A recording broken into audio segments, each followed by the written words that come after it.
Boa noite, senhoras e senhores, vereadores, senhoras e senhores presentes na nossa Câmara, sejam todos bem-vindos. Está hoje reunido extraoficialmente, né, uma reunião técnica a respeito do projeto Conjunto das Águas.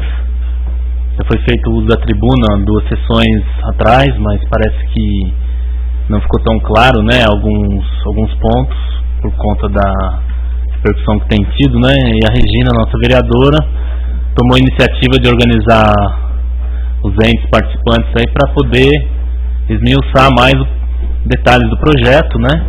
Agradeço a vinda de todos, tá? Acho que quanto mais explicado, mais transparente, melhor, né?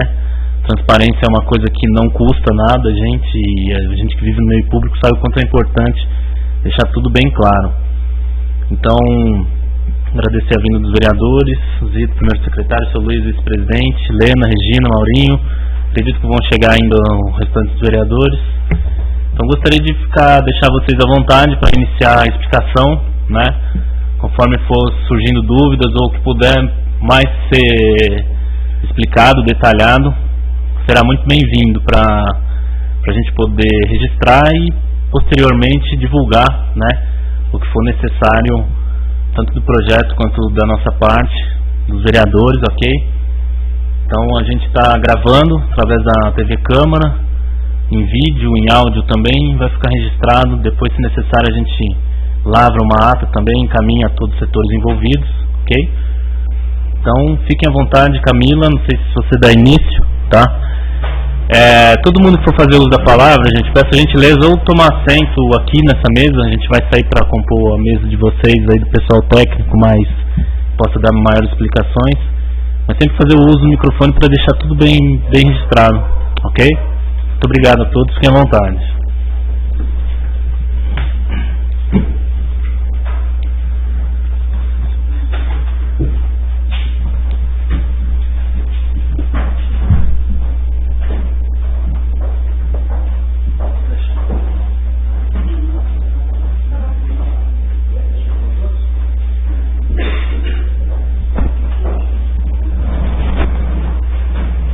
Boa noite a todos. Para quem não me conhece, meu nome é Camila, eu sou gerente do projeto 15137, que é o projeto Conjunto das Águas, revitalização das fontes hidrominerais do município de Águas da Prata. Eu gostaria de chamar o seu Almiro.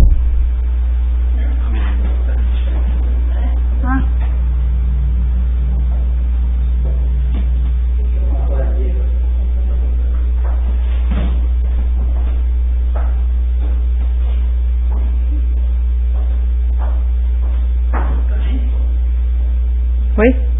Senta aqui. Não tá...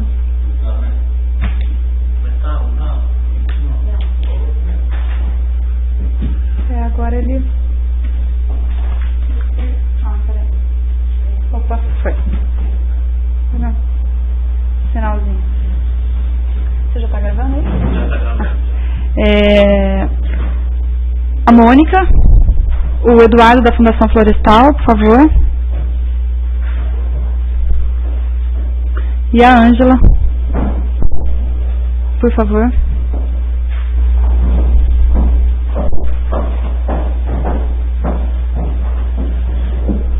Bom, nós pedimos essa reunião, né? Nós fizemos uso da tribuna no dia 27 de março, ao qual o seu Almiro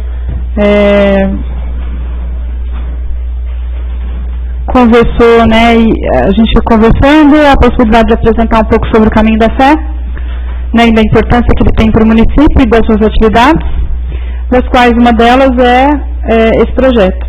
E aí, depois da repercussão desse uso da tribuna, a gente achou importante e conversamos com Regina, né, e aí a gente pediu a possibilidade de vir apresentar o projeto na íntegra para os vereadores, uma vez que vocês são o nosso canal de comunicação, né, com o município. Então a apresentação é uma apresentação muito técnica, tá? A gente vai falar desde o momento da concepção do projeto até as planilhas, né, e as atividades desenvolvidas no projeto e os seus respectivos valores.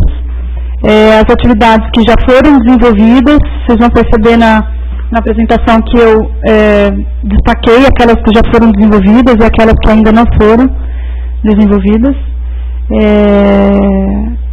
Hoje nós temos aqui presentes toda a equipe técnica do projeto, né? Nós temos membros da diretoria do Caminho da Fé, temos a Mônica, que é assistente administrativa do projeto, ela que cuida de toda a parte financeira, que faz o relacionamento com a Fundação Banco do Brasil em relação às prestações de conta.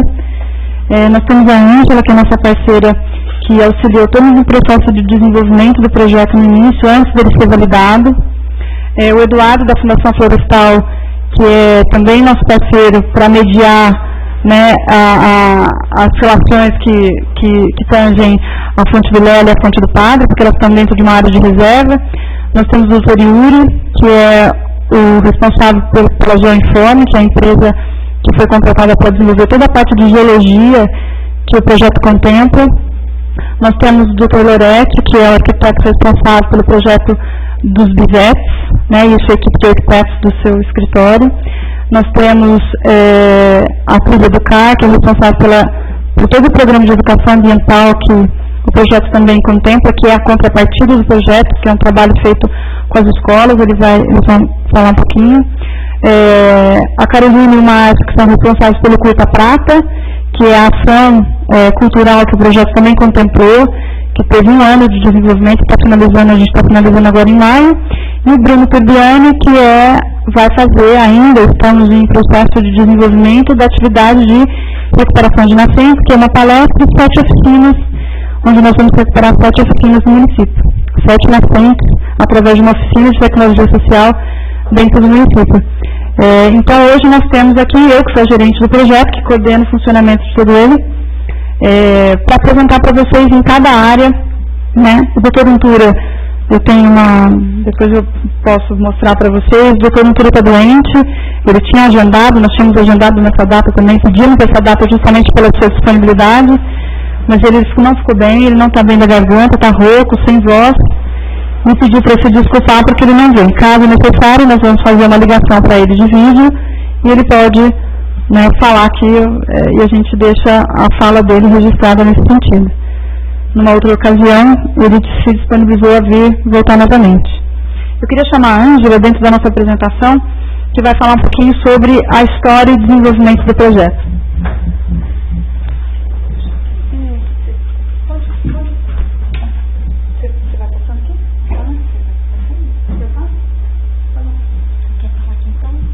Se quiser sentar aqui, Ângela, tá? Sim, na primeira cadeira, sim, na cadeira de... Senta aqui, não. Pode sentar, fica à vontade. Tá bom.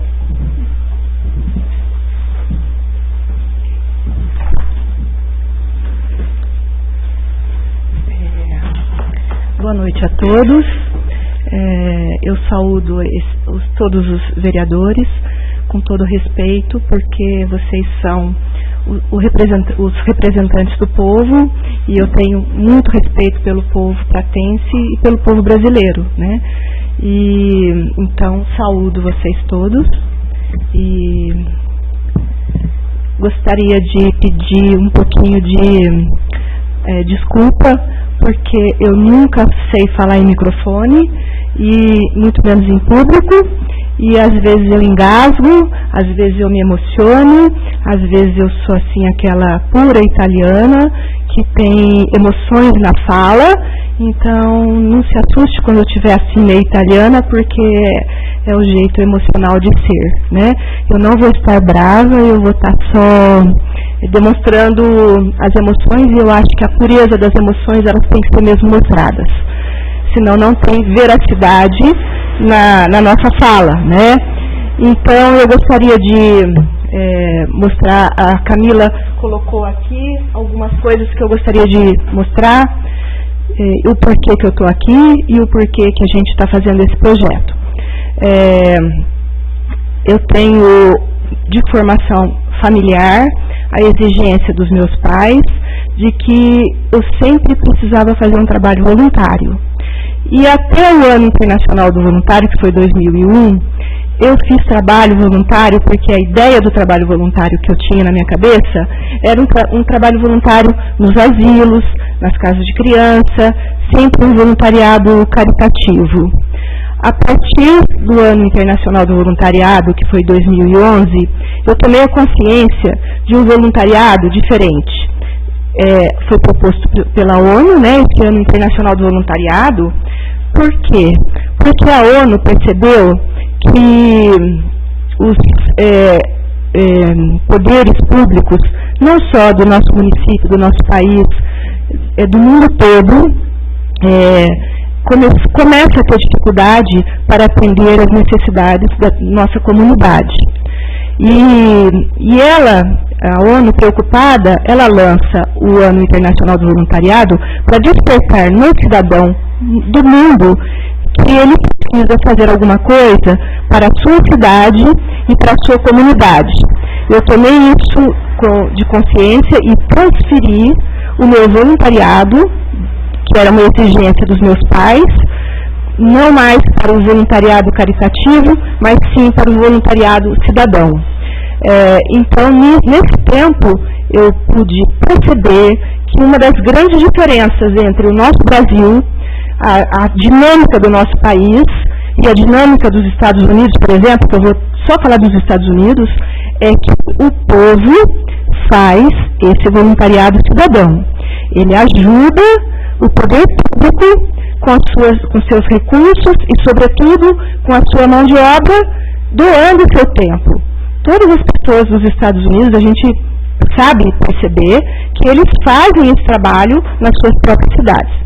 Eu sempre costumo trazer um exemplo de uma cidade de 8 mil habitantes, mais ou menos, do tamanho de Águas da Prata, dos Estados Unidos, que os mais idosos pediram para a prefeitura, eu não sei como é que é a prefeitura, como é que chama lá, mas pediram lá para o seu líder que não tivesse mais varredores de rua, porque eles queriam varrer a rua, porque ao varrer a rua, eles estariam se sociabilizando, eles estariam contribuindo com aquela cidade e eles estariam fazendo com que eles próprios se sentissem gentes e também tivesse uma importância naquela comunidade. Esse é um exemplo, tá?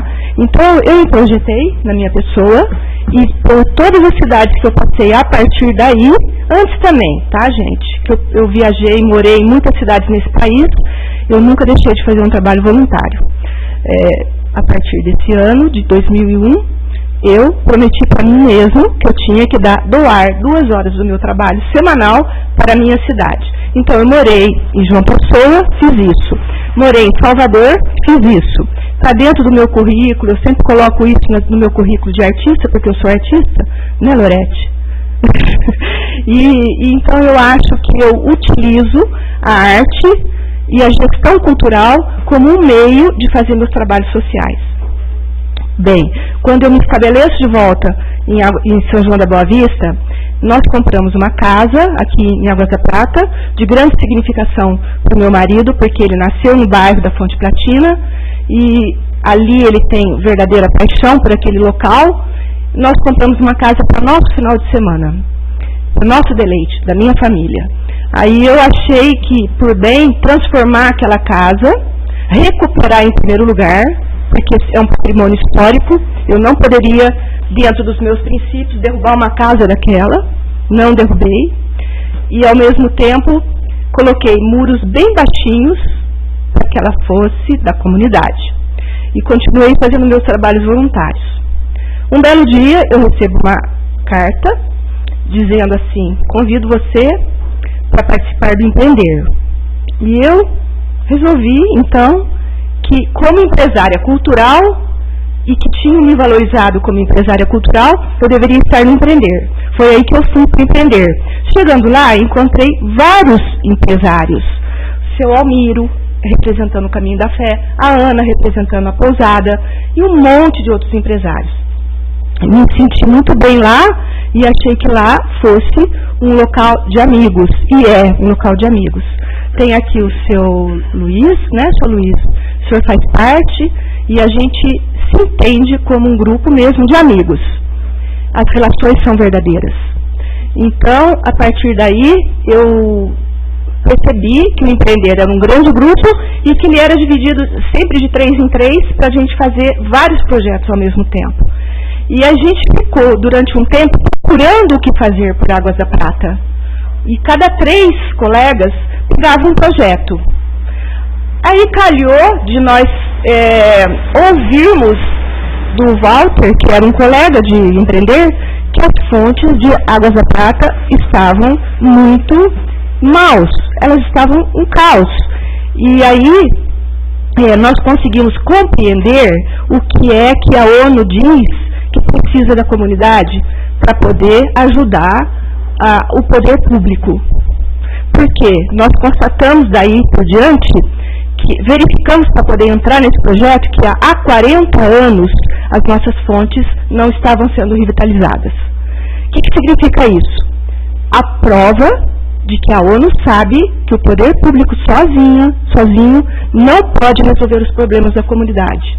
Que a comunidade tem que fazer alguma coisa para poder auxiliar a nossa cidade ter uma qualidade de vida melhor. Então, foi aí que a gente foi constatar, visitar todas as fontes. A Ana, né? Ana, cadê a Ana? Né?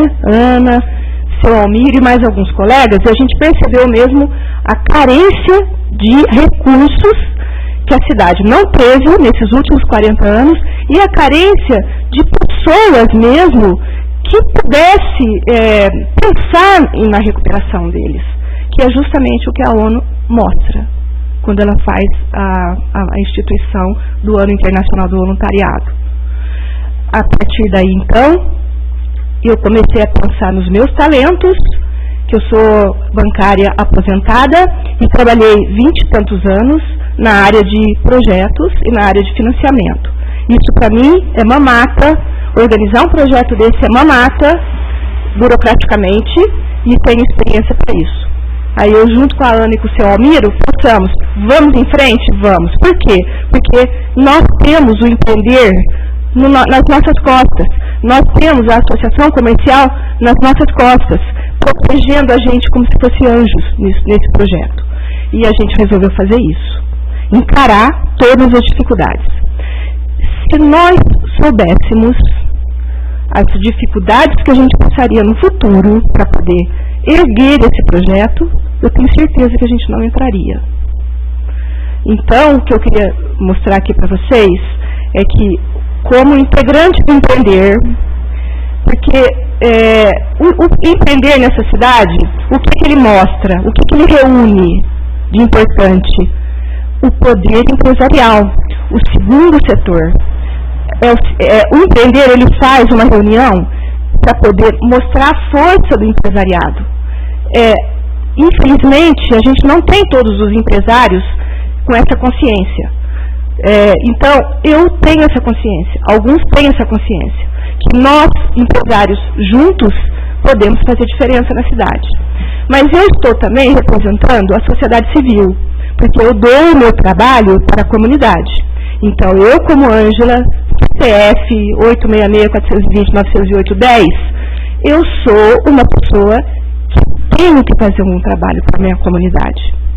Então, eu tenho várias coisas que eu estou fazendo no município que é por conta da minha consciência de voluntariado. Então, a gente faz Prata Florida, a gente vai atrás de orquestra, a gente vai atrás disso para quê? Para que a nossa comunidade seja melhor. Para que a gente saia desse mundo, a hora que eu for para outro planeta, eu tenho a consciência de que eu fiz diferença para a nossa comunidade. Então, é assim que eu penso. Entramos de cabeça, não foi, Ana? Entramos de cabeça e eu peguei e comecei a pensar onde buscar recursos para fazer a reforma dessas águas. Junto com a Ana, com o seu Almiro, que nós éramos os responsáveis. Então, eu vi que nós tivemos a grande seca no estado de São Paulo e lendo as coisas, porque eu sou uma pessoa curiosa, vi que ANA, como que chama? Associação Nacional, como é que é? ANA, Agência Nacional da Água, estava muito preocupada com o que tinha acontecido conosco no estado de São Paulo e buscou recursos através de entidades internacionais para poder distribuir água principalmente no nosso estado de São Paulo. Mas a ANA, ela não tem o poder da capilaridade. O que é que ela fez? Ela levou para a Fundação Banco do Brasil esse recurso para que a Fundação Banco do Brasil, com a capilaridade das agências do Banco do Brasil, ela distribuísse esses recursos para recuperar águas através da tecnologia que o Turbiani vai mostrar, que faz a transformação das nossas minas rurais e aumenta em 3 vezes a vazão. Então, contribui para o nosso caldo, os caldos dos rios, e, por consequência, encher as nossas cantareiras, não é, Yuri? E assim por diante. Nessa situação, eu paguei uma passagem aérea e fui para a Fundação Banco do Brasil perguntar se nós poderíamos utilizar esse recurso para a recuperação das nossas minas minerais de Águas da Prata, por conta da precariedade da distribuição. Como a intenção da Fundação Banco do Brasil é aumentar o caldo dos rios, eles disseram sem problemas. Mas nós não oferecemos dinheiro nenhum para ninguém, nem para as minas rurais, se não existir uma contrapartida econômica, se nós não tivermos certeza de que economicamente a gente vai fazer diferença naquele município.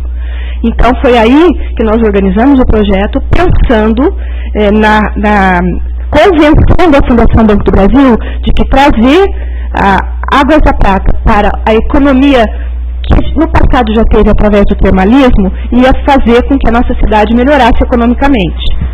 Foi um sufoco fazer esse convencimento, mas nós conseguimos convencer e eles disseram, numa boa, pode. Então, gente, eu tinha mais coisas para falar, mas eu sei que o tempo é pequeno. Ao longo do tempo, do dia de hoje, vocês vão perceber a grandeza do projeto. A única coisa que nós temos para falar para vocês, e eu gostaria de antecipar essa notícia, é que se essa casa, que é o Legislativo, não entender esse projeto, a grandeza desse projeto, se a comunidade não entender a grandeza do projeto e o poder público não entender a grandeza do projeto, nós já entramos em contato com a Fundação Banco do Brasil e para eles não tem o mínimo problema virar a chave. O que significa virar chave? Transferir os recursos das minas minerais para as minas rurais, porque o caminho da fé também precisa das minas rurais recuperadas para o peregrino tomar água de Águas da Prata até a Aparecida, né? Não é do norte, é Aparecida só, né? Pronto, Aparecida. Então, não há problema nenhum. Se a cidade não quiser, se a cidade tiver dificuldade de compreender a grandeza do projeto, sem problemas. A gente ainda tem pequenas dificuldades que a Camila, o seu Amiro vai mostrar para vocês, mas se não houver resolução, é muito simples a gente devolver esses recursos, utilizar esses valores que ainda não foram utilizados na recuperação das minas rurais. Então, e a gente perde a oportunidade de recuperar. Uma outra coisa, está aqui na minha mão, números que as pessoas estão pedindo, através dos blogs da cidade, as pessoas estão pedindo a comunicação dos valores. Então, eu gostaria de dizer uma coisa. Hoje, um blog da cidade provou, através de uma comunicação, que o Caminho da Fé entregou esse documento, onde tem todos os dados que as pessoas estão querendo, os números que as pessoas estão querendo, provou, assim, acidentalmente, para nós que foi um conforto eles terem provado, que este documento que vocês vão receber está na prefeitura, com todos os dados, com todos os valores, desde o dia 1º/9/2016.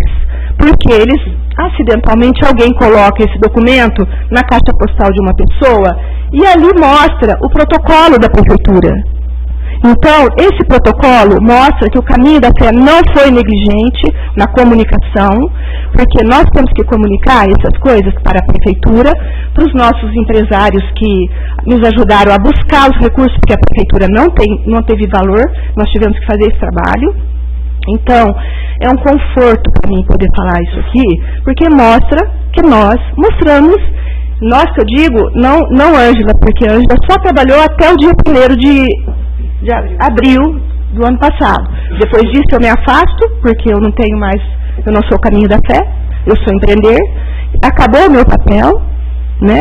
Mas o Caminho da Fé está aí fazendo. Eu nem sei como foi que eles estão conduzindo, mas eu tenho a obrigação de dizer que esses valores estão em público desde o dia 1/9 de 2016. Então, eu gostaria de agradecer a atenção de vocês. Esse preâmbulo, na minha percepção, é muito importante para mostrar o motivo pelo qual nós nos enfiamos num projeto tão complicado em benefício de Águas da Prata. E que eu acho que nós hoje aqui vamos fazer com que todas as pessoas entendam que é uma necessidade para o nosso município. Muito obrigada.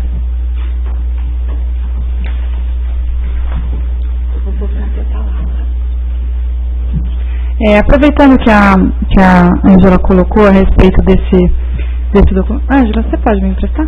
Vou pegar os meus sons ali. Esse documento nada mais é do que a estrutura da proposta do projeto, que a gente insere as informações no sistema da Fundação e ela gera este PDF. Então aqui a gente tem o quê? A gente tem tudo reunido, todas as informações pertinentes no desenvolvimento do projeto. É a partir desse instrumento que ele valida o projeto e a partir daqui é que se gera o convênio, o cronograma físico-financeiro e o plano de trabalho, que esses sim foram os documentos assinados. Então, na verdade, a administração pública, no ano de 2016, sempre teve acesso a essas informações, porque nós entregamos isso no Departamento de Meio Ambiente, porque eles acompanhavam o desenvolvimento, nós entregamos isso no Departamento Jurídico, nós entregamos isso no Departamento Fiscal. Por quê? Porque nós estávamos precisando dos 61.150, que é o valor da contrapartida do projeto, ao qual não poderia ficar na responsabilidade do Caminho da Fé conseguir. Nós não tínhamos dinheiro de onde tirar. E nós sabíamos desde o início que a Fundação determinava um percentual de 5% do valor total que fosse atribuído para uma ação de contrapartida, ao qual nós vinculamos a ação de educação ambiental do pessoal da Trilha do Car. No desenvolvimento do projeto, uma das ações mais importantes que a gente acreditava era o processo de sensibilização, que eu vou mostrar para vocês aqui. Dentro das nossas, depois eu volto ali, mas dentro das metas do projeto, uma das coisas mais importantes para a Fundação Banco do Brasil é o que ela deixa para a população, né? E nós, no processo de desenvolvimento, a gente preferiu determinar que a contrapartida do projeto ela fosse educação, e não compra de tijolo e areia, porque tijolo e areia a gente pode comprar de um fornecedor local, né? Mas a educação a gente queria que isso fosse trabalhado. E esse trabalho foi desenvolvido, está sendo desenvolvido em todas as escolas municipais, desde o ano passado. Vai terminar em agosto começou em junho, maio, e vai terminar em agosto de 2017. Tá? Então, voltando um minutinho aqui. Então, o projeto em si sempre constou. O que não constou foram os extratos financeiros analíticos, porque isso é um documento interno, né? Que com solicitação formal, a fundação, ela avalia a disponibilidade. Mas diante de todo o ocorrido, a gente pegou a estrutura do projeto e resolveu destrinchar isso para vocês tenham ciência. Então a justificativa, como a Ângela colocou, que embasou o projeto, que isso consta lá, a necessidade de recuperação da fonte, o estado de degradação e fora do padrão de fitossanitariedade, por quê? Existe uma legislação, tanto do BNPM, quanto do Código Nacional das Águas, quanto da Vigilância Sanitária, ao qual, se você não atende essa legislação, você fica fora do padrão. Então, atender essa legislação precisa atender aos critérios e normas que essa lei determina. Revitalizar fontes para disponibilizar água de qualidade à população, resgatar a vocação do município em crenologia, cronologia é a cura pela água, né, onde no nosso passado, em todo o nosso processo de pesquisa, né, em livros que nós identificamos uma série de informações, ao qual o grande volume de visitas de Águas da Prata no passado vinha disso. As pessoas vinham para cá para se curar tomando, bebendo essa água. E desenvolveu o setor do turismo e do termalismo, né? Então, o projeto ele foi embasado nessas justificativas. O objetivo dele é fomentar o desenvolvimento sustentável do município de Águas da Prata, valorizando seu potencial hidrotermal, por meio da revitalização de suas fontes e da sensibilização e capacitação da população local. E por isso que a gente acredita que o trabalho de educação ambiental, o trabalho que o Bruno vai desenvolver das oficinas, o trabalho da parte cultural, que desenvolveu as atividades de uma forma muito lúdica, através da produção de audiovisual, identificando como é que os jovens entendem esse recurso mineral dentro do município, que foi um trabalho muito bacana, que mudou um pouco da concepção, provavelmente, dessas pessoas, que é o que a gente está avaliando agora, sobre o assunto. E para isso é o que valia para nós. O projeto ele tem vigência de 24 meses e ele tem execução de 15, ou seja, nós vamos de maio de 2016 a outubro de 2017. Abril a outubro, ele foi assinado dia 1º de abril. As fontes selecionadas, né, para reformar e colocar as fontes abaixo, dentro do padrão de fitossanitário exigido na legislação, foram a fonte Vilela, a fonte do Padre, a fonte do Boi e a fonte Vitória. Na primeira etapa de concepção do projeto, nós tínhamos uma ideia do valor que teríamos disponível, né? Então a gente pensou, vamos pedir tudo? Né? Porque quando você está escrevendo um projeto, você não tem muita ideia de quanto você tem disponível. Falei, bom, então se a gente pedir pouco, provavelmente a gente consegue pouco. Se a gente pedir muito, a gente pode receber um não. Então o não a gente já tem. Então vamos pedir para todas as fontes que nós havíamos identificado para aquele momento, e eram 11. Quando nós enviamos a primeira versão do projeto, logo na sequência, eles devolveram e falaram, olha, não dá, precisa focar, o recurso que a gente tem está indo por uma média de tanto a tanto, e vocês precisam reduzir isso, enfim, não dá para trabalhar dessa forma. E aí nós entramos num novo processo de discussão entre todo mundo para identificar quais eram as principais fontes que as pessoas tinham acesso. Porque tinha fonte, por exemplo, que estava fechada há muitos anos, tinha fonte que não existia, mas que poderia ser revitalizada, porque ela existia no passado. Então, se a gente fosse pensar na cidade enquanto um conjunto das águas, seria a nossa situação mais incrível a gente ter todas elas restauradas e revitalizadas, mas por enquanto a gente precisaria ter acesso, né, fazer isso para aquelas que as pessoas efetivamente, neste momento, bebiam água. E eram essas 4. Para vocês entenderem como é que o projeto ele foi desenvolvido, nós temos 3 metas no projeto que precisam ser atingidas.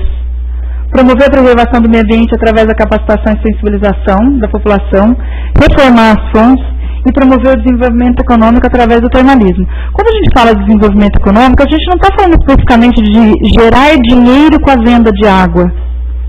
A gente está falando de promover o desenvolvimento econômico através das atividades que surgirão, econômicas que surgirão da revitalização dessas fontes. E a gente está falando de turismo, a gente está falando de aumento de demanda de visitação, a gente está falando de surgimento de novos hotéis, novos restaurantes, enfim, a gente está falando do desenvolvimento dessa cidade dentro desse foco. Por isso que o desenvolvimento econômico aqui ele está intrínseco nessa colocação. E aí a gente tem, essas 3 metas foram divididas em 7 atividades, das quais todas essas 7 atividades, elas têm uma série de outras atividades dentro delas, que realizam ela. Então nós temos a primeira atividade, que é a reforma das fontes hidrominerais, atividades de gestão do projeto. Para essa atividade, nós temos destinado R$ 604.442,84. Nós temos uma segunda atividade, que é os estudos, análises e pesquisas, que são as atividades preparatórias, R$ 433.531 mil. Nós temos o 3, processo de regularização das fontes, R$ 41.583, comunicação do projeto, R$ 51.927,20. Nós temos as oficinas de educação ambiental, que ela é contrapartida, R$ 53.769, materiais do programa de educação ambiental, também é contrapartida, R$ 6.481, e divulgação e disponibilidade das ações, R$900, que também é contrapartida. Então, isso daqui foi pago, está sendo pago com 61.150 que a gente tem que captar, terminar de captar ainda, porque faltaram R$14.000, que era a parcela que a Prefeitura tinha se responsabilizado e que nesse ano nos encaminhou um documento abdicando desse valor, justificando que não há recurso. Então nós tivemos que desenvolver uma nova campanha de marketing do próprio Caminho da Fé para ir atrás de empresas conseguindo mais dinheiro para conseguir terminar de pagar o trabalho deles, para terminar de fazer o folder que eu preciso. A gente tem uma série de ações que ainda estão embutidas nesse valor de 61 mil. Agora eu vou falar para vocês especificamente sobre cada atividade dessa.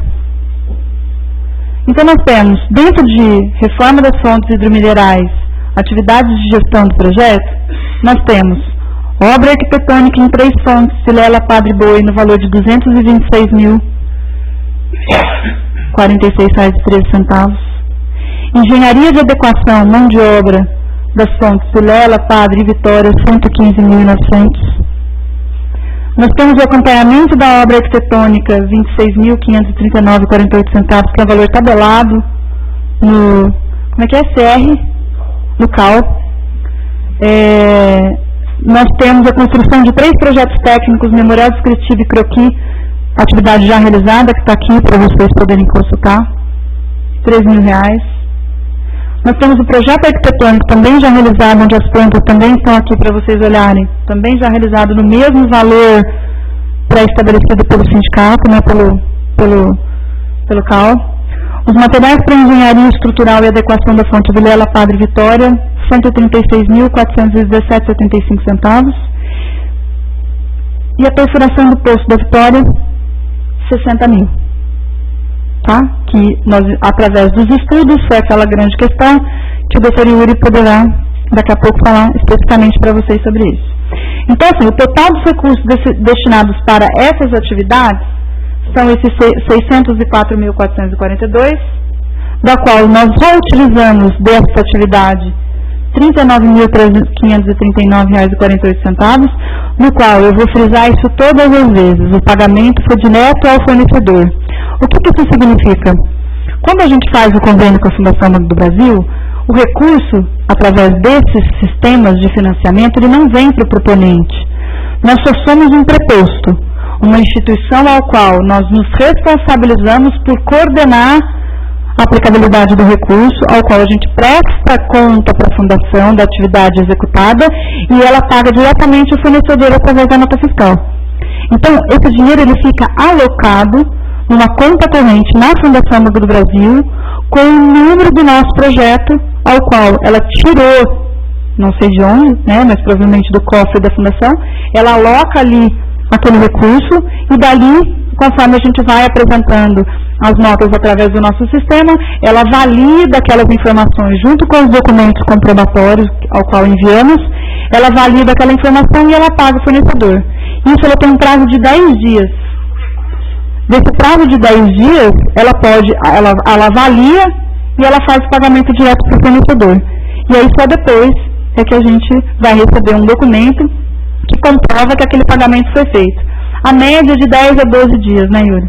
Que eles geralmente pagam. Às vezes algum, né, no meu caso, por exemplo, que eu sou uma pessoa iluminada dentro do projeto, eu sempre atraso no meu pagamento. Então os pagamentos são feitos diretamente para o fornecedor. E aí nós ainda temos aqui nessa atividade o recurso disponível de R$564.903,36, que estão retidos lá na Fundação. Nós não temos acesso a esse recurso. Se eu não faço, nós não fazemos a solicitação da atividade, de uma dessas atividades, e dos valores específicos, e a especificação técnica do que é aquele valor, eles não... E detalhe, ele só vai pagar depois que o negócio foi feito, foi executado. E não pode passar um centavo, pode sobrar. Tanto é que a gente já teve várias atividades que conseguimos um valor menor e que o dinheiro ficou lá, tá? Nós temos a segunda atividade, que é os estudos, análises, pesquisas e atividades preparatórias. Por que a gente teve que... Por que nós precisamos ter esse item dentro do projeto? Porque Porque até então, no desenvolvimento do projeto, a gente não tinha nenhuma informação específica, nenhuma informação técnica que pudesse subsidiar a construção de um projeto construtivo e técnico. Então a gente precisava entender a realidade, que é o que o Dr. Yuri depois vai falar especificamente sobre cada item. E detalhe, aqui, o que a Fundação fez? Ela me ligou, eles entraram em contato conosco em outubro de 2015, e foi aí que foi o susto. Porque eles disseram o seguinte: como é que nós vamos garantir que a aplicabilidade do recurso está sendo feita se a gente não tem os licenciamentos, se a gente não sabe se essas obras ou essas ações são passíveis de licenciamento, algum tipo de autorização de algum órgão responsável, como o CETESB, como o DAE, como a própria Fundação Florestal, ao qual a gente tem um processo lá que informa desde o início do projeto. Então, o que eles fizeram? Eles vincularam que todas as atividades preparatórias seriam feitas na primeira etapa do projeto e que só depois de toda essa base de informação é que a gente poderia seguir em frente. Tanto é que dentro do nosso cronograma físico-financeiro nós tivemos liberação entre aspas, né? Porque ele está lá, mas assim, a gente poderia começar a usar os recursos das obras a partir de abril de 2017. Antes disso, enquanto nós não provássemos que todo aquilo que a gente relacionou nesse item tivesse sido executado, a gente não poderia, porque a gente estaria trabalhando no escuro, né? Então, a gente só tem obra liberada, teria recurso de obra liberada a partir de abril. Só que como ainda não temos as duas autorizações que nós precisamos, emitidas pela Água Prata e emitidas pela própria Fundação Florestal, a gente está, nessa parte a gente está parado. Então, aqui dentro dessa área, a gente tem 4 análises laboratoriais da LAMIN, R$16.000, que ainda não foi feita, porque ela vai ser feita, obviamente, depois que a obra estiver pronta, né, que estiver tudo bonitinho, para que essa extração dessa água seja feita no ambiente correto. Os ensaios de geofísica, 28.600, 8 análises conforme portaria do Ministério da Saúde de 2.914, nós só fizemos a situação atual, ou seja, gastamos 15.000, ainda temos 15.000 em caixa para fazer a final de potabilidade, que só vai ser feita também depois da reforma, não faz sentido fazer antes. Antes a gente precisava saber como ela estava antes, naquelas condições em que aquele ambiente estava. Os estudos hidrogeológicos e delimitação da área de proteção das fontes, né, R$30.000, álcool furtado 28.600, então a gente tem um bônus aí de 1.400 ainda lá. 8 análises de coliformes totais, que também ainda não foi feito. A consultoria acompanhamento de geologia, responsabilidade técnica, R$80.000, que foi dividido em 10 pagamentos de R$8.000, que está acabando agora. Os ensaios de permeabilidade, 5.000. Plano de caracterização cronoterápica, que está aqui, eu trouxe os originais que o Dr. Untura fez, que é o que avalia as análises da LAMIN de 2015, e ele faz todas as considerações pertinentes para dizer para que cada água serve, por que ela é boa, por que ela pode, por que ela não pode ser usada. Então eu trouxe para vocês também, junto com os certificados que validam esses documentos, esses instrumentos. Ele cobrou R$50.000. A equipe técnica, 15 meses de contrato, né? A gente tem 12 meses cumpridos até agora. Assistência administrativa, 27.000. E a gerência do projeto, 156.495.000. E a gente tem ainda o deslocamento e monitoramento do projeto, que é uma verbinha de gasolina, que eles disponibilizaram, que a gente ainda não usou. Está todo mundo gastando gasolina do seu próprio carro. Então, a gente tem um total de recursos destinados para as atividades, dessas atividades, de R$433.531. O total de recursos utilizados até esse momento foram 353.996, mais uma vez pagos diretamente para o fornecedor, através da prestação de contas. E os recursos disponíveis, que são as atividades que ainda estão em pretinho, 79.535 retidos na fundação, para terminar de realizar essa atividade. Aí a gente tem o processo de regularização das fontes, que até o momento a gente não sabia se precisaria ou não. Então o recurso está lá ainda, a gente ainda precisa ver, estamos esperando essas autorizações para a gente poder ter isso liberado ou não, ou o recurso acaba ficando lá. Ou a gente pede realocação. Autorização da Visa, R$5.000. Requerimento de autorização da CETESB para corte da vegetação, foi um projeto que nós já apresentamos R$9.000. O requerimento do DAE 4.250 e o projeto técnico da CETESB, que é o LPL e LO, o doutor Ventura vai poder falar um pouco disso, 23.333. Então, o total de recursos destinados para essas atividades, 41.583. O total até agora utilizado foram só 9.000 desse item, e a gente tem ainda desse item lá disponível 32.583, retidos novamente na fundação. Aí nós temos a parte de comunicação do projeto, que engloba, né, as placas de comunicação, que são 4 placas, 3 de cada fonte, né, uma do Boi e da Vitória, uma da Vilela e uma do Padre, que estão lá para a gente poder instalar. Não instalamos ainda porque não temos autorização para iniciar a obra, então elas estão guardadas. O folder institucional é esse, eu trouxe um pacotinho para vocês, se tiverem, poderem distribuir, é esse azulzinho, tá? Eu deixei uma cópia aí, que é um folder institucional onde a gente apresentou, ele custou 4.500, nós conseguimos fazer por 2.700, então também sobrou um dinheiro lá. O facilitador, orientação e criação da comunicação visual e manutenção da rede social através do Curta Prata, que é o Márcio. No valor aí de um ano foram R$7.500. Assistente cultural, Carolina, foram R$12.000 divididos em 12 meses para desenvolver o trabalho. E a palestra de recuperação de nascentes, R$10.000, tanto para a oficina quanto para os materiais para a realização das 7 oficinas em 7 propriedades rurais. No valor de R$10.000, que ainda não foi feito, a gente ainda está articulando as palestras. O relatório diagnóstico para o caminho da fé, R$1.000, que é o que vai identificar ao longo dos 990 quilômetros da trilha quais são os pontos de deficiência de água potável para o peregrino beber. Então nós vamos fazer esse relatório. O plano de manutenção das fontes, que é um trabalho em parceria com a Sabesp, que nós articulamos no passado para dizer, olha, depois de toda a reforma, como é que essas fontes precisam ser mantidas? Que legislação elas precisam seguir? Como é que vai ser o processo de articulação para cuidar? Porque o caminho da fé fica até o momento que o projeto acaba. Depois que o projeto acaba, vai ficar todas essas fontes aí, né, disponibilizando água, mas precisando ser cuidada por alguém, né? Então esse plano, ele vai ser construído para planejar essa ação, esse movimento. Material de divulgação, que são os banners, os cartazes do Curta Prata, as camisetas que também foram distribuídas em prêmios para os jovens que participaram, os bottoms, também foi distribuído em premiação, material de papelaria que a gente não usou, não foi necessário. A alimentação são as 24 pizzas de premiação, que a cada etapa do projeto do Curta Prata, os participantes ganharam 3 vouchers, cada um ganhou um voucher de pizza e pôde comer lá no Dinho, né? A gente está finalizando isso agora em maio. As 3 câmeras fotográficas foram compradas, a gente conseguiu aprovação e conseguimos as 3 câmeras por R$5.700, mas nós tínhamos o valor de R$6.000, então conseguimos um bônusinho aí de R$300 economizar.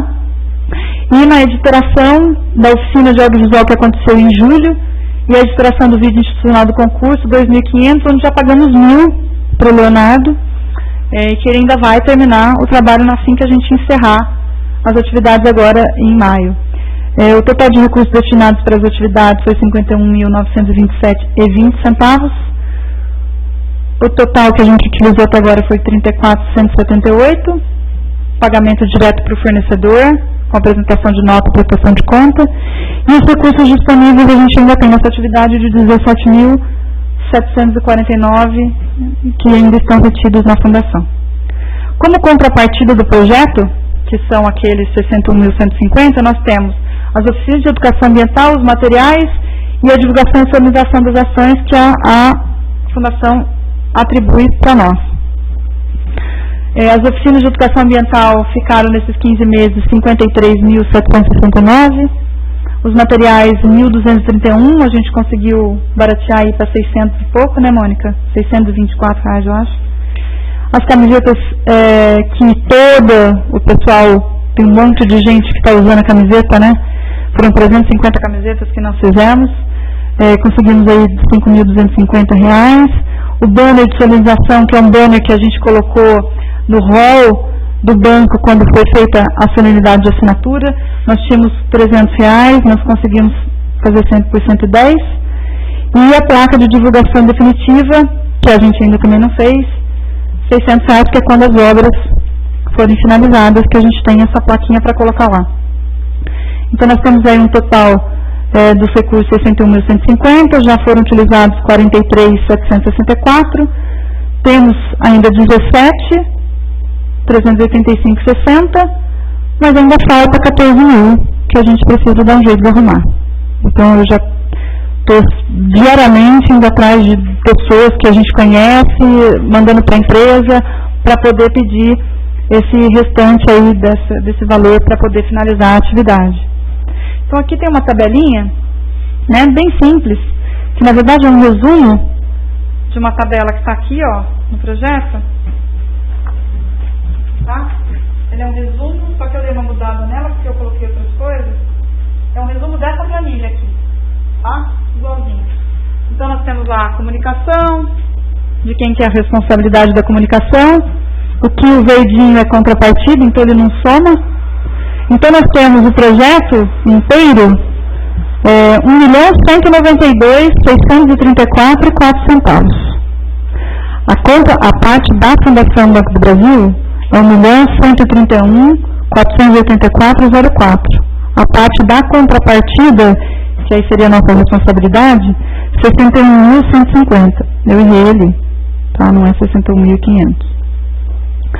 Então nós temos lá na comunicação, nós já usamos 34.178, na contrapartida a gente já usou 43.764,40, análise 353.996, ali no processo de regularização R$9.000, reforma das fontes 39.539, atividade de gestão do projeto, e nós temos um total até agora utilizado de 436.713.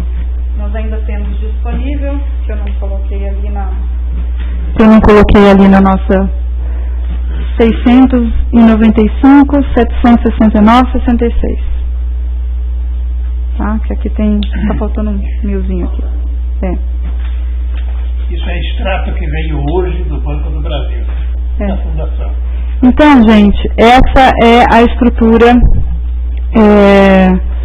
financeira daquilo que foi disponibilizado.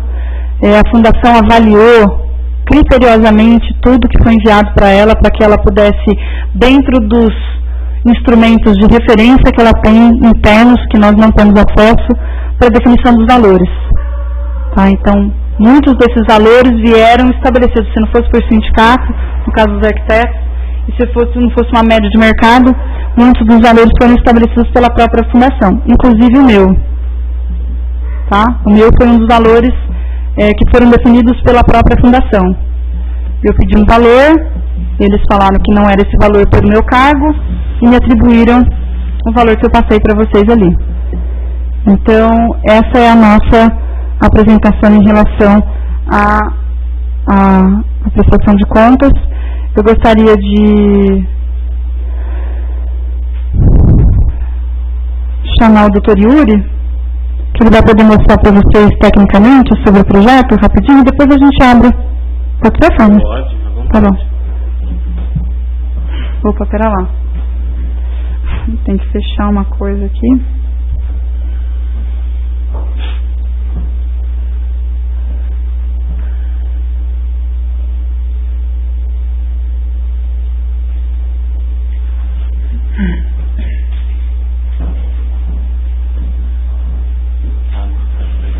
Boa noite. Para mim é uma oportunidade poder ajudar naquele espírito que a Ângela comentou, de participar e informar um pouco aqui a Câmara quais são as oportunidades que esse município tem.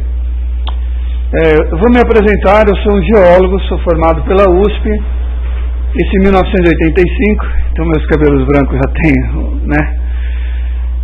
Depois eu fiz um mestrado em minerais industriais, também na USP, e em seguida eu fiz doutorado em Geologia Ambiental, e sempre trabalhando na iniciativa privada. E eu tenho a empresa Geoinforme, que tem lá engenheiro ambiental, biólogo, geofísico, estatístico, há 30 anos. E a gente tem prestado serviço para diversos minerais, desde ouro até água mineral, no Brasil inteiro e algumas vezes na América do Sul. Muito bem. Então, com essa experiência, eu também trabalhei muito com água, que é um minério diferente, né? Mas é um minério.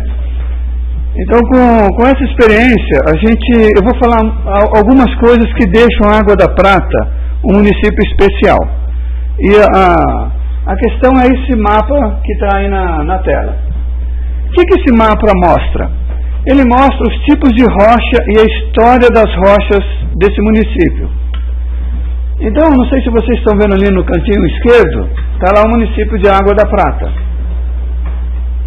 Essa bola aí de tom cinza era um antigo vulcão que tem algumas dezenas de milhões de anos.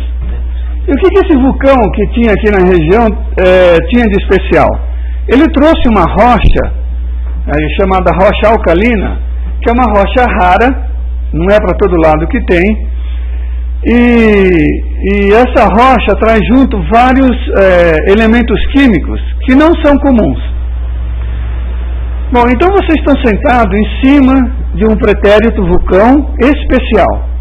Tá? Esse vulcão está extinto, não precisa se preocupar, porque se ele voltar a explodir, antes vai ter muitos terremotos que vão suceder a isso daí. Mas não tem previsão para que ele volte a ser ativo novamente. Aí o que acontece? Águas da Prata é especial porque ela tem esse tipo de rocha vulcânica rara. No Brasil tem poucos lugares que tem esse tipo de rocha. Obrigado. Ela traz alguns minérios, por exemplo a bauxita, né?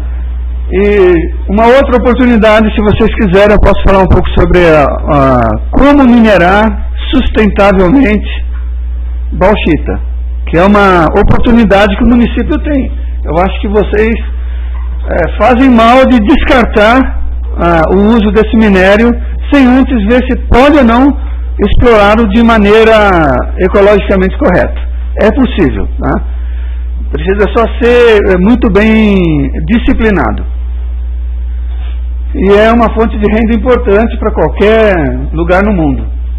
Muito bem, mas especificamente falando de água, a Águas da Prata então está em cima, está na beiradinha do vulcão, e do lado vocês estão vendo ali uma rocha de cor amarela, é uma rocha do tempo dos dinossauros, que produz uma água muito pura. Então vocês aqui têm dois tipos básicos de água. Tem uma água muito mineralizada, cheia de elementos químicos raros. Entre eles está o flúor, que daqui a pouco eu vou falar dele, né? A radioatividade é outra coisa que vocês também têm aqui bastante. E também uma água muito pura, que essas águas que estão aí nessa água amarelada lá, naquela rocha que tem tom amarelo ali. Muito bem. Então vocês têm uma condição especial geológica que poucas cidades no mundo têm, e entre elas então tem a água. E como é que está a água? Quando a gente entrou para conhecer as águas, eu não sei se vocês tinham noção que a água que vocês bebem estavam atualmente nessa situação. Então ali do lado esquerdo está a casinha número 1 da fonte Vilela, e do lado direito como é dentro da fonte. Tá? Isso daí está totalmente fora dos padrões de sanitariedade da água. Não dá, não é assim que se faz, tá? Inclusive, se o DNPM, que é o órgão que... a água mineral é um minério. E tem um órgão do governo chamado DNPM, Departamento Nacional de Produção Mineral, que fiscaliza a exploração dos minérios. É um órgão federal. Se ele viesse hoje fiscalizar, ele lacraria. Não pode. Tá? Quando a gente começou o trabalho com a Camila, eu perguntei assim, quantas fontes são? Ela me respondeu assim, não sei. Então tá, ela deu 4 nomes, a gente fez o projeto para 4 nomes. Aí a gente descobriu de cara que a fonte Vilela eram 2. Não, antes disso, como é o projeto para essa fonte? Do lado esquerdo está uma planta baixa, de como vai ficar, e para visualizar melhor, tem aqui uma casinha, não sei se vocês estão conseguindo ver, tem toda a mata, o morro, que ela está incrustada no morro, e ali tem uma casinha que vai ficar no padrão exigido pela legislação. O que é esse padrão? Ela tem portas de alumínio, é toda azulejada, ela tem uma maneira de reter, de evitar que entre areia dentro da tubulação, e tem uma cerca de proteção para que a pessoa, para não ver que não entre nenhum animal, nem algum vândalo, para que venha causar algum problema na fonte. Então, de grosso modo, aí está um resumo de como seria depois que essa fonte for revitalizada. Tá? Aí, como eu ia dizendo, a gente levou a primeira surpresa quando descobrimos que eram 2 fontes. Então aí está, do lado esquerdo está uma foto da entrada da Vilela 2, e do lado direito tem como ela é hoje lá. Podem ver que tem um tampão de ferro, que também é fora do padrão, tá? Tem que ser inox, tudo tem que ser inox, né? No desenho anterior tem cano de ferro lá também, ó, caindo dentro daquela caixinha de azulejo. Aqui também é uma tampa de ferro. Isso tudo vai ser mudado, e a casinha vai ficar assim, incrustada na rocha, e vai ter esse padrão. Tá? Uma coisa que a Camila citou, a gente imaginava que quem, antes de começar, quando a gente estava na fase de orçamento, o que vai precisar? Vamos precisar da CETESB para poder fazer corte de árvore, para levar a tubulação de alumínio. Hoje a tubulação é um cano de preto, tá? Também totalmente fora de padrão. Eu não vi, quer dizer, eu vi em um lugar, mas deve ter em vários lugares, ele está furado. Então quando falta um pouco de água, ele chupa a terra para dentro. Então é assim, não tem nenhuma potabilidade. Tá? E essa fonte lá que a gente está bebendo, né? Muito bem, mas a gente achava que ia precisar da autorização da CETESB, e hoje a gente já descobriu que não tem nada a ver com a CETESB e a Fundação Florestal, e que não vai ter custo nenhum. Então foi um valor do projeto que foi salvo, que pode ser redirecionado para alguma outra uso que se julgar necessário. Muito bem, então isso vai ser a Vilela. Dessas fontes vão sair canos de aço inox que vão chegar até o fontanário atual. E esse fontanário atual tem um projeto arquitetônico que vai também deixá-lo com uma visão moderna, bem bonita, que depois o Loretti fala para nós. Fonte do Padre. Então, do lado esquerdo é aquilo que assim, a gente vê da rodovia. Se a gente subir nessa parte de pedra, tem esse tampão de ferro em cima desse buraco. E lá está a fonte lá embaixo, nessa situação aí. Né? Além de mudar, azulejar, trocar por aço inox, deixar tudo nos padrões exigidos pelo DNPM, a casa, aqui do lado, embaixo, vocês vão ver que vai ter uma casinha de proteção, também com portas de alumínio, cercada, com janela também, esquadrilha de alumínio, e dentro está como ficará. Basicamente, aquelas paredes vão ser azulejadas e aquelas tampas de ferro vão ser substituídas por aço inox.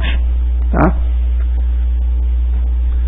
Bom, essas 3 fontes são daquela rocha que eu falei que era a rocha amarelinha, que era a rocha do tempo dos dinossauros. E vai ficar do nível... vai ficar mais alto, né? Não vai ficar aquele buraco lá. A casinha vai ficar protegida. É isso que você queria falar, Eduardo? Isso. Então, não vai precisar mais descer para pegar a água lá embaixo, né? Eu ia falando assim, essas 3 fontes estão num tipo de rocha que é do tempo dos dinossauros, que é um arenito. Um arenito que, se a gente minerá-lo devagarzinho, a gente vai eventualmente encontrar pegadas de dinossauros, tá? Aqui eu não sei se encontra, mas em outros lugares na região já encontraram, tá? E ela produz uma água muito pura, é uma água super pura, é quase assim como se fosse destilada. E é aquilo que a gente, quando bebe, a gente diz assim, a água é leve, né? Então ela tem essa qualidade, né? E não é todo lugar que tem isso. É uma água que é também famosa, que a gente diz que é do aquífero Guarani. Vocês já devem ter ouvido aí nos jornais, né? É a água dessa região. Muito bem, aí vamos para a fonte da Pedra do Boi. Então, hoje, como está lá, é uma fonte bem pequenininha. Inclusive, teve bastante discussão entre eu e a Camila. Sendo bem franco, eu achava que não deveria investir dinheiro nela, porque ela é muito pequena. É uma fonte assim, um chorinho. Não vai gastar tanto dinheiro por um chorinho. Aí, mas tem a parte histórica, tem a parte turística, e etc. Falei, ok, né? Dou o braço a torcer. Ela também, essa rocha que tem aí, também é arenito. Também é uma rocha do tempo dos dinossauros. O que é isso aí, tempo dos dinossauros? Ela tem aí entre 100 a 150 milhões de anos. É muito antiga, né? E ela serve, como é uma areia fina, endurecida, ela serve como um super filtro. Por isso que tanto a Vilela, como a Pedra do Boi, como a do Padre, dão uma água muito pura, né? Como ela vai ficar? Aqui já é o projeto que vai estar lá no Fontanário e também encostado na rocha.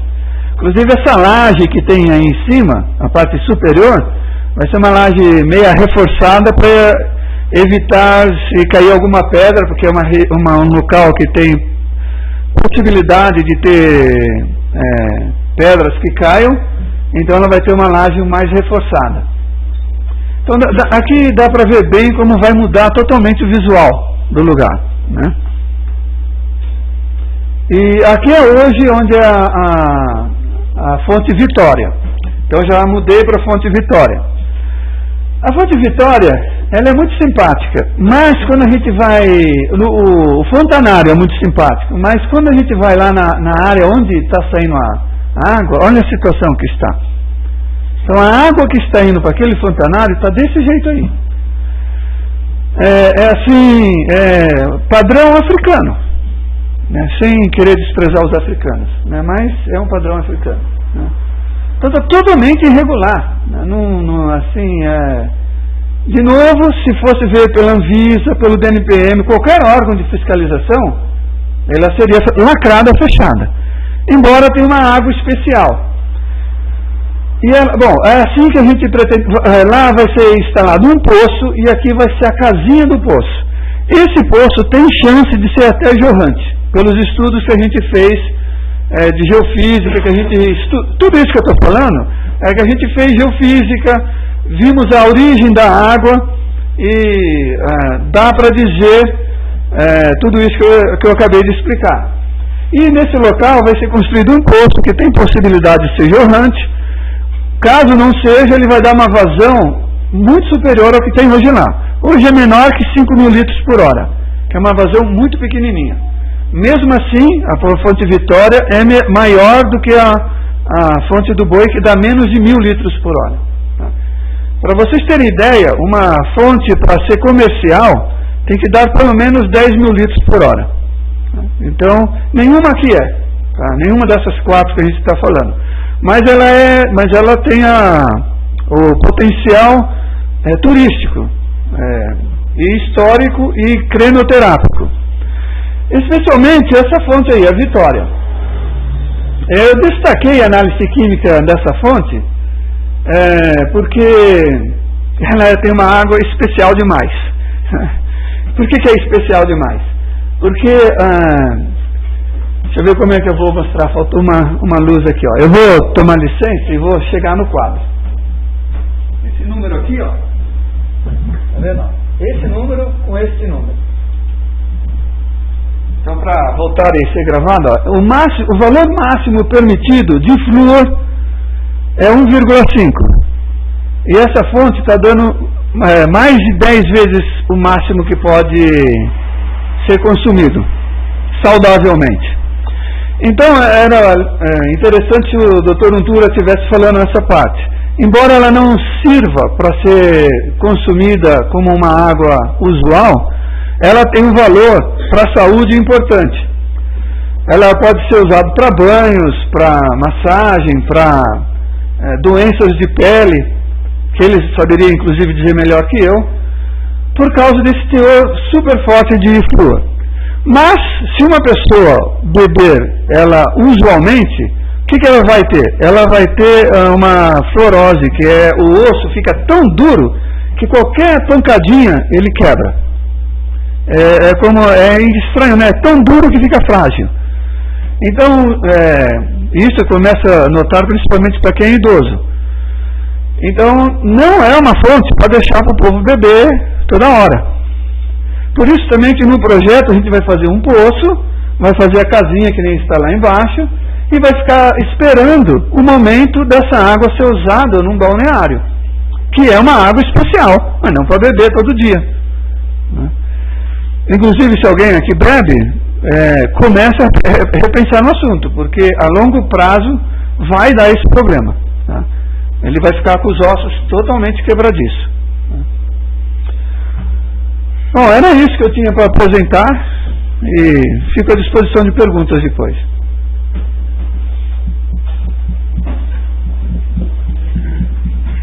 Queria chamar o Loretti para depois falar da parte arquitetônica. Camila. Oi. Então, em relação aos nomes das pessoas que estão lá, Passo. entidade.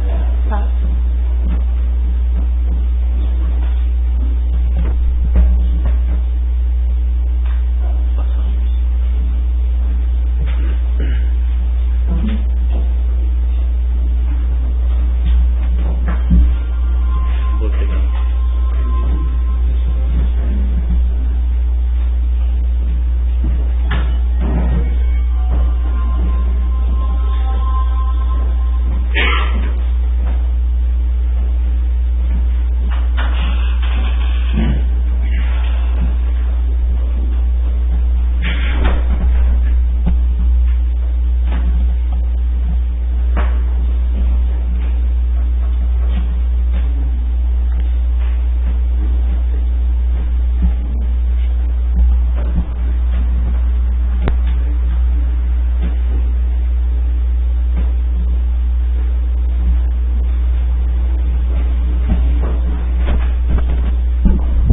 Boa noite a todos.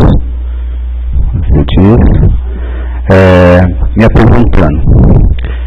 Sou arquiteto Antônio Carlos Rodrigues Loretti, sou aqui de São João da Boa Vista, sou arquiteto urbanista, mestre em urbanismo e doutorando, agora estou doutorando em urbanismo. Sou professor da PUC, Poços de Caldas, da Faculdade de Arquitetura, e na área de história, de urbanismo e também de arquitetura, projetos especiais. Bom, eu entrei nessa história a convite da comissão que se matou, né, que a Ângela explicou, a Ângela e a Camila, eles explicaram o projeto para mim, a intenção, e em busca de uma ajuda na área de arquitetura. Tá bom? Tudo muito bem? Tá. Melhorou? Quanto à questão arquitetônica do projeto. E nessa intenção, a proposta era ter a colaboração da PUC, de alunos da PUC, montar uma equipe e trazer aqui para a gente tentar estudar toda essa questão dos antigos campanários, dos projetos, como que poderia trabalhar nesse sentido. E no segundo momento, eu acho que não dava para conciliar, então a gente montou uma empresa, uma equipe com os alunos. Então, quem estão aqui, Alisson, acho que está tendo uma interferência? Não. Alisson e Ismar são professores, são arquitetos já formados e eles estão colaborando.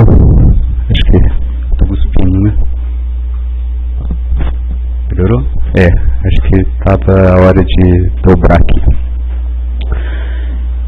E apresentamos uma linha, né, no momento, um desenho, uma intenção, que depois foi aprovado pela Fundação do Banco do Brasil.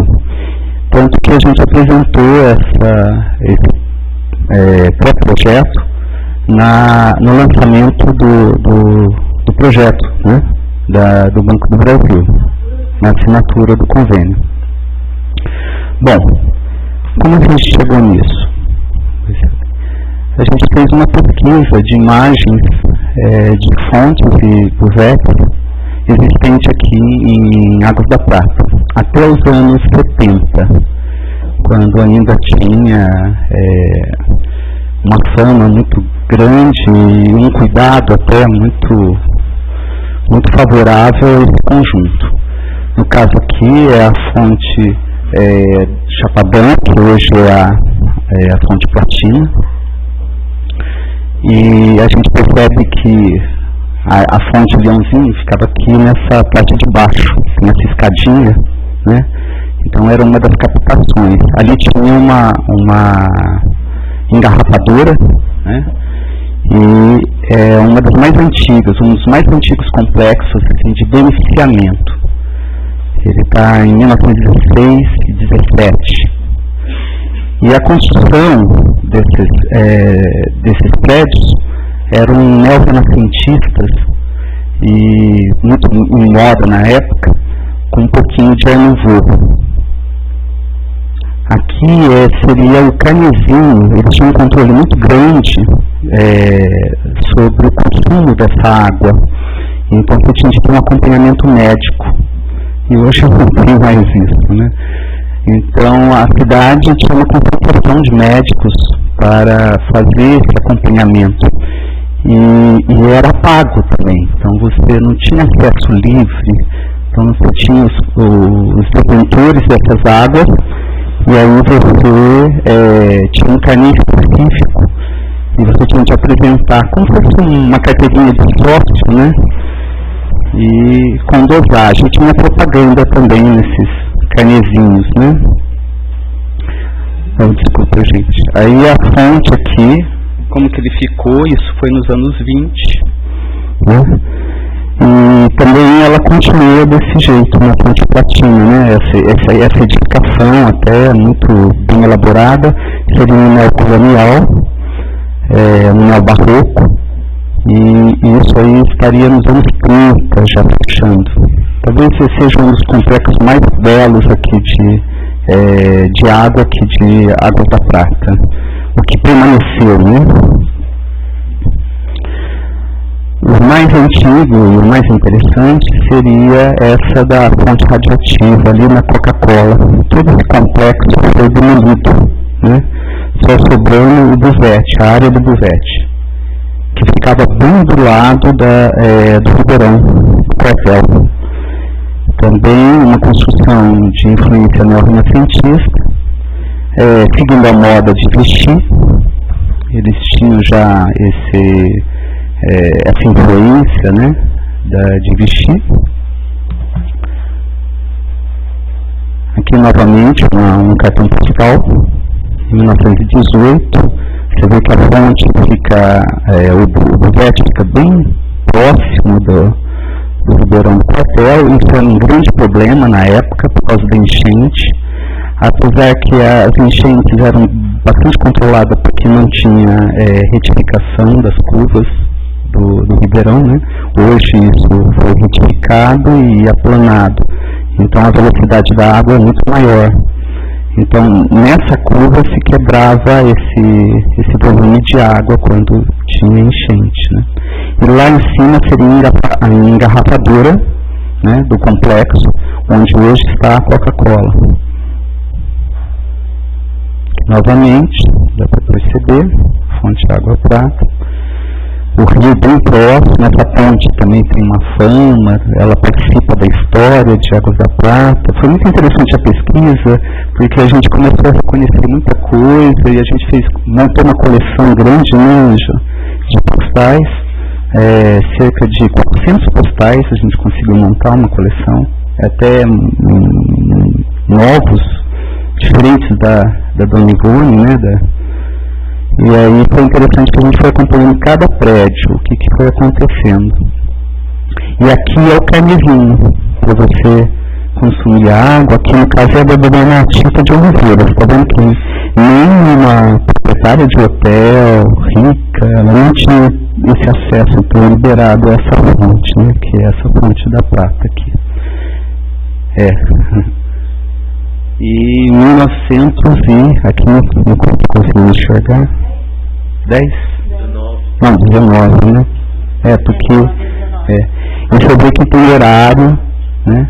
Você pode utilizar só naquele horário, com uma certa quantidade, e tem um médico responsável, né? Então não é assim, do jeito que o pessoal chega lá, enche galões e galões, né? E ela era a que mais aproximava a qualidade da água de Vichy. E acabou tendo uma fama muito grande, né?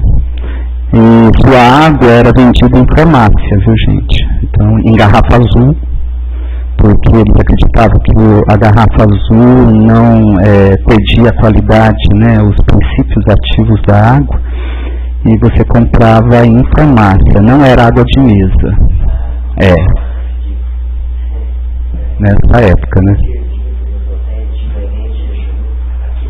Aí, ó.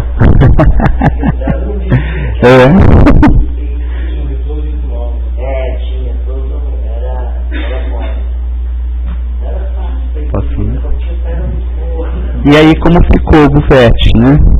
O bufete foi reformado pelo construtor aqui, como que ele chamava? Acho que é um construtor tradicional aqui o Araújo. E ele que vai fazer essa reforma, ele vai deixar meio neocolonial, que era bem o gosto dele, né? E você vê a proximidade com a curva do Ribeirão. Então o Ribeirão ele estava muito próximo ao bufete. E ele teve que erguer, porque o original estava um pouco baixo. Depois eles vão aterrar tudo isso e vão retificar esse Ribeirão, que é nesse momento, que é nos anos 50. Você vê que ergueram o piso, aí fizeram um alpendre, o alpendre é sempre tradicional nos buvetes, né? Porque ele é o local do encontro, é o local do descanso, porque você tinha intervalos para tomar a água. Então, se ela era medicinal e tinha de ter autorização do médico, você tinha um tempo certo, um intervalo, né, certo para tomar essa água. Então você tinha de ter o alpendre. Olha lá. Nossa, Regina, que legal. Aí, você está vendo? Então, era muito interessante. E se você ficasse distante disso, você ficava num coreto que existia há muito tempo, um pouquinho acima. E tinha um portal também, tudo no mesmo estilo, né? Só que ele acabou sendo alargado no primeiro momento, que a gente viu pelos postais. Depois ele foi eliminado por causa dos caminhões de transporte da água.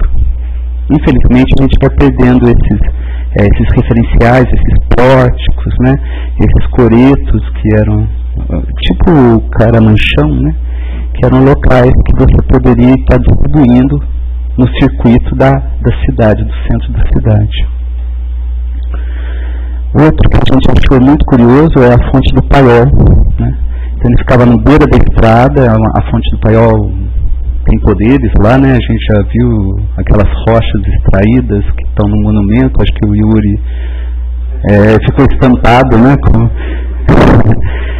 E aqui a gente percebe a origem dessas fontes, dessa cobertura, como que ela era, porque aqui ficou um pouco abandonada por um bom tempo, né? Como ela não estava no centro, a fonte do Paiol, ali próximo ao pedágio, então ela tinha apenas uma cobertura. Lembra um pouco os tratamentos de algumas fontes ali do conjunto do Vitória, né? Eram coberturas simples eram telheiros, né? Para proteger e ter isso seria a origem dessas fontes antes de 1918. E ela ficou assim. Aí eles fizeram a engarrafadora, né? Depois virou a fábrica de copos, né? Mas a fonte seria o buvete, ou a área de tratamento, seria aquele cone, né? Essa torrinha, construída também pelo Araújo. E a fonte mesmo seria aquele marco que vocês estão vendo, parece um obelisco, né? Eu vou chegar próximo. Existe todo esse conjunto lá. E o monumento que eu estava comentando, esse aqui nessa extrema direita aqui, ele que tem as pedras de extração toda cortada, né? Fatiada em meia cana, colada. Então é muito interessante o que se extraiu aí na análise, né? O Yuri que mostrou e que ficou lá. Me permitir, fizeram esse poço, eles tiraram as rochas e foram montando esse mural, e dá para ver lá direitinho os vários tipos de rocha vulcânica. Inclusive dá para saber até quando o vulcão explodiu e quando ele estava. Olha que legal. Cada camada que tem colocado aí nesse vídeo. A gente aprende a dar mais valor quando a gente vai reconhecendo isso, né? E é um verdadeiro museu a céu aberto, né? Se a gente for ver todas essas. É um ponto de atração turística. Infelizmente está fechado, abandonado, né? O que ficava à beira da estrada, e eu acho que o pessoal vê, né? Tipo, não funciona, né? Está fechado, né?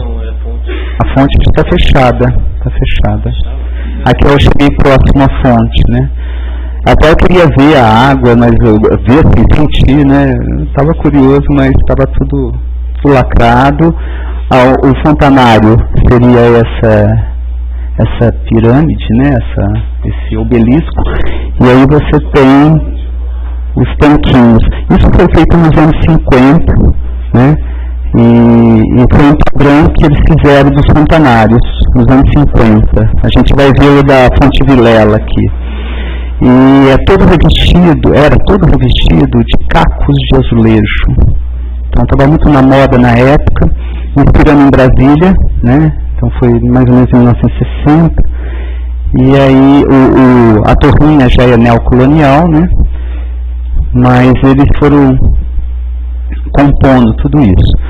Outra fonte interessante que o Yuri já comentou, que apareceu, eu estou aqui fazendo um resumo, viu, gente, porque tem muitas imagens, é super interessante. A gente está querendo produzir um filme, um documentário, talvez para a gente concluir esse projeto, para a gente divulgar mais e trabalhar, né? Aqui no caso é a Piscina do Boi, né? Uma obra do Oscar Pirajá, da época da prefeitura, foi na década de 30, né?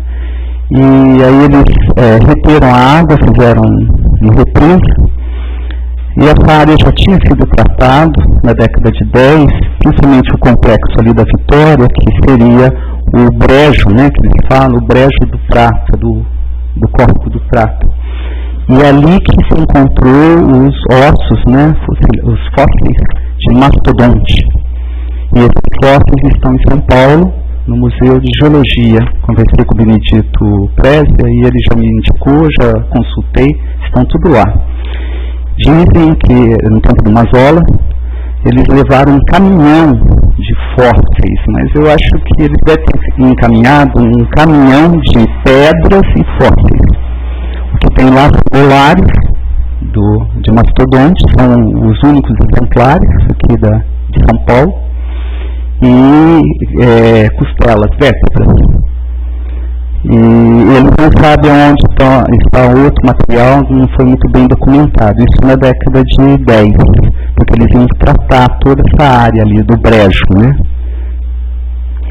E essa piscina acabou tendo um fator público, né? Quando ele fez, o vice-prefeito, ele fez a piscina para você ter uma opção de lazer no centro da cidade, que estava dentro do plano de urbanismo do Olhoa Sintra, né? De 1925. Ali é o vestiário, que ainda existe hoje. Um vestiário para a década de 30, que é muito curioso, né? Eu tenho um quadro, depois a gente repassar isso. Já está.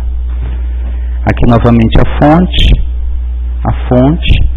Infelizmente eles acabaram asfaltando ali do lado da pedra, não sei se eliminou alguma fonte, para tentar fazer ligação com o bairro, né? Então hoje a gente não tem mais esse percorrer, né? Aqui, né, até tem uma sorridente, não sei quem é aí, mas está num postal, né, ela está feliz, muito feliz, é a fonte de Vilela, aqui do bosque. Então você vê que é o mesmo padrão do Fonte Paiol, que são também acho que da família, né? Então acho que acabou ligando a hora que foram fazer essa fonte, também revestida de pastilha, e como fosse uma coluna do Palácio da Alvorada, intercalada. Então estava bem a moda Brasília, né? E ela tá muito bem com o chapeuzinho aí também. Aqui a fonte, dá para vocês perceberem como que ela... E aqui o pessoal tomando, né, nos anos 70. Você vê que começou a encher de instalações, aí começou barraquinha, aí mais umas fontes, aí foi virando um angu aí. Hoje está cheio de coisa aí dentro dessa... Aqui é o balneário, o antigo balneário, hoje atualmente a Coca-Cola. Isso foi demolido, é neocolonial.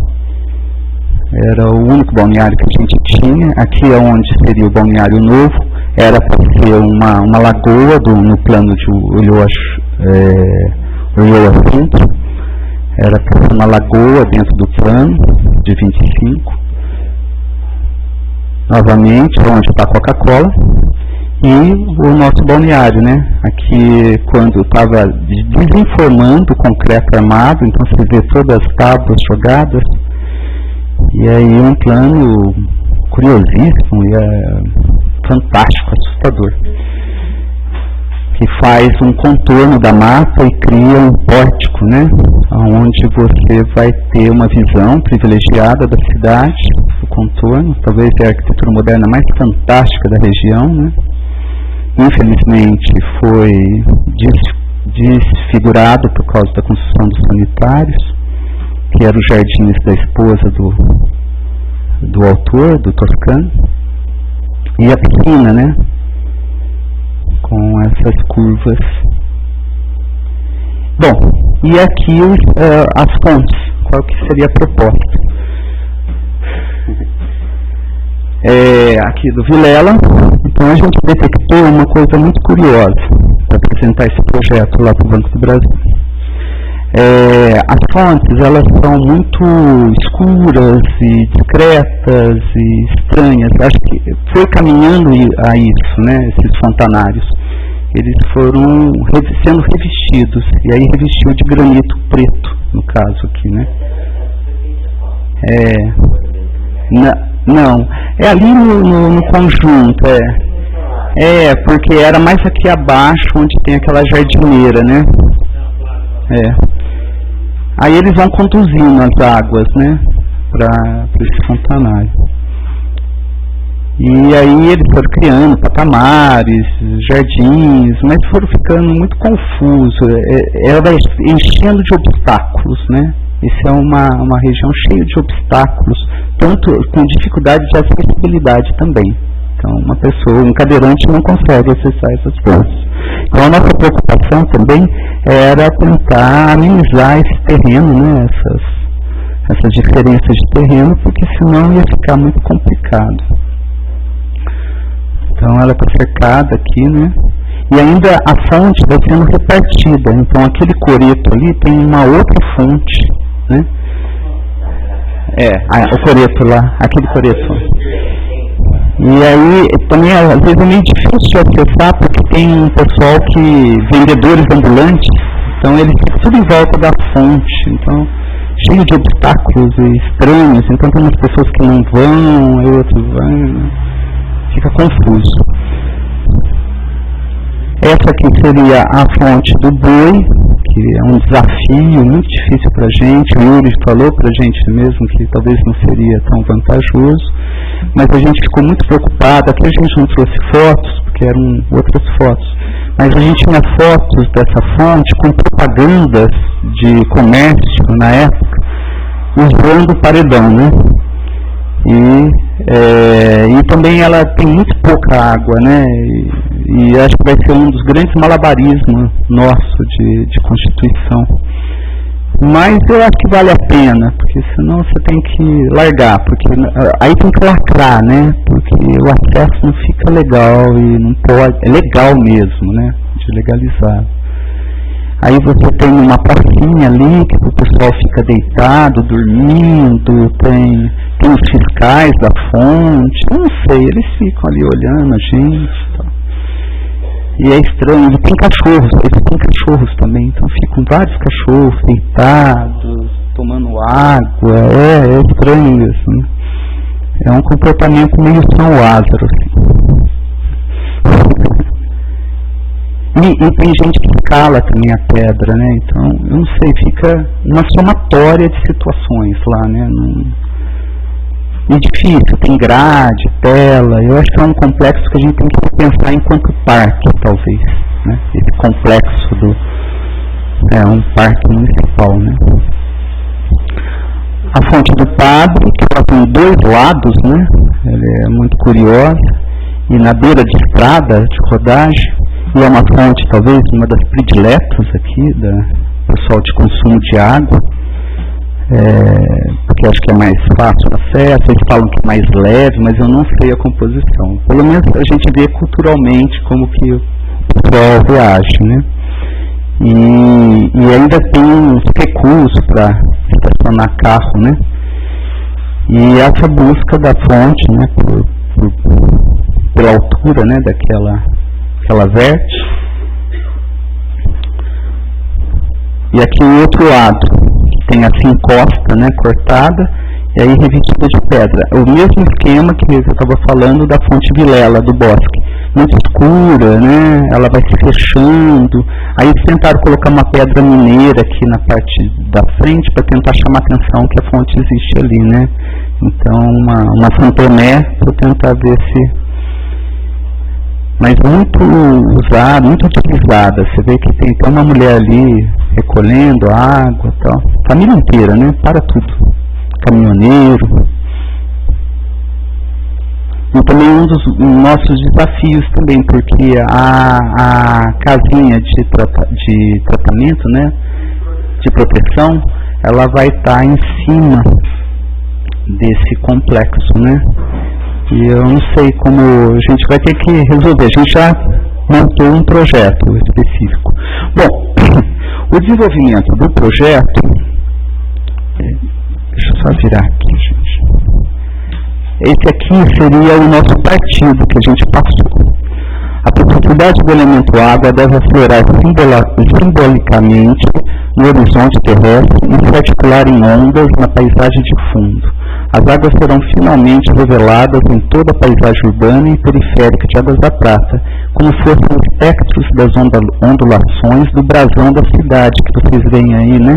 Que tem água, né? A gente estava muito preocupado com a presença da água enquanto símbolo da cidade, porque elas estavam sumindo, né? Agora traduzido em monumentos arquitetônicos e escultóricos, feito água solidificada através do vidro colorido. Os novos fontanários serão como fragmentos de colares de contas vítreas, reverenciando a bela paisagem natural e humana de Águas da Prata. É a motivação ao sentido de pertencimento, a valorização da beleza e da raridade, reafirmando o velho epígrafo da cidade, que é a rainha das águas. Então a gente foi estudando tudo isso e ficamos imaginando. Isso aí está desenhando há muito tempo, né? A gente passando aí, e a Fundação Banco do Brasil achou até muito interessante e tal. Só que a gente tinha esse projeto para várias fontes, acho que contamos até 11, né? Fizemos uma pesquisa e fomos olhando, fotografando, medindo, tudo. Até essas gargantas do inferno aqui, né? A da garganta, a gente foi recolhendo também. Existem muitas fontes aqui em Águas da Prata, né? Ela é muito privilegiada, há uma concentração.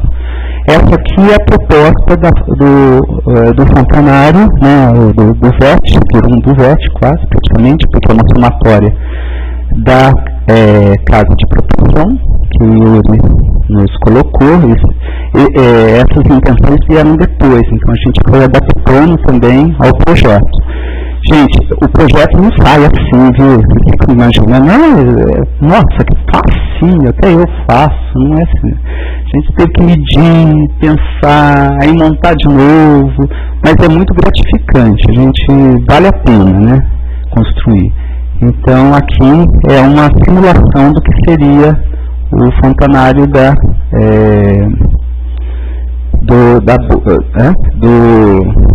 Pedra do Boi. Então a gente acabou colocando uma marquise para proteger dessas fraturas da pedra que estão caindo, né? Elas estão com risco de abalar.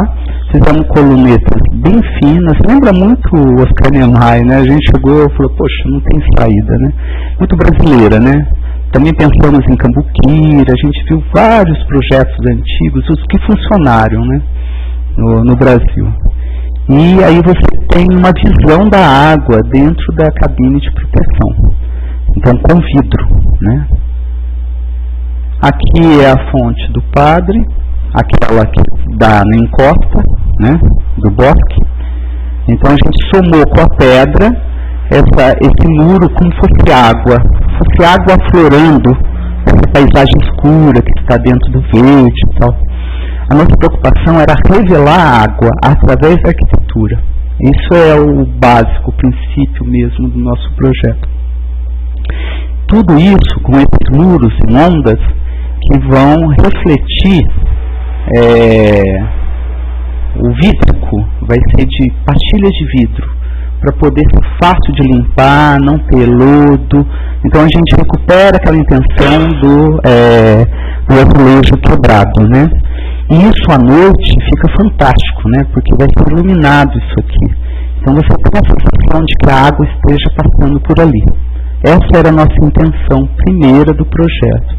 Então não era só para fazer um fontanário que dá um jeitinho lá, faz um negocinho e tá bom, né? Gastou pouco. Não, a gente queria algo muito refinado, com qualidade, que pudesse chamar atenção. Então a gente pensou nessa questão do revestimento. Então seria de vidrotil, com mudança de tonalidade entre o azul claro e o branco, com rejuntes. E isso espalha-se pelo chão, viu, gente? Ele vai se espalhando e diluindo. Então você tem uma sensação de nobreza daquilo, que a água acontece na paisagem. E na hora de iluminar os automóveis à noite, então você vai ter o brilho refletido nessas duas passagens. Aqui é do outro lado da avenida, da rodovia. E outra coisa, essas montanhas de água, elas vão dando apoio. Então você pode colocar um copo, alguma coisa. Às vezes ela se transforma em banco, às vezes ela se transforma em tanque. O tanque é todo revestido de vidrotil. Então é uma coisa bastante refinada. Vai chamar muita atenção porque a gente não achou em lugar nenhum esse modo de tratar fontanários. Né? Então vai ser uma marca registrada de Águas da Prata. Pensando no brasão, que eu acho tão lindo esse brasão. Às vezes eles não tiram essas ideias, né? Que tem a água, a flor de lis, a França, né? Vichy, Nossa Senhora de Lourdes. Aí tem a coroa, a rainha. Então é muito legal isso. As estrelas, né? São as 4 principais fontes. Então, né? É lindo isso aí. Platina, Paiol, a nova, Fonte Antiga. Preciso ter certeza das 4, mas não, é isso aí mesmo, né? Tá certo, certíssimo. Eu li agora o Ademário Freze, né? Tava vendo o livro, falei, nossa, olha, tá batendo. E tem até o hino, né, de Águas da Prata. Acho que tem que superar essas coisas, a gente trabalhar com crianças, e isso vai ser um modo de a gente começar a dar esse sinal de simbólico da importância de Águas da Prata, né, na paisagem.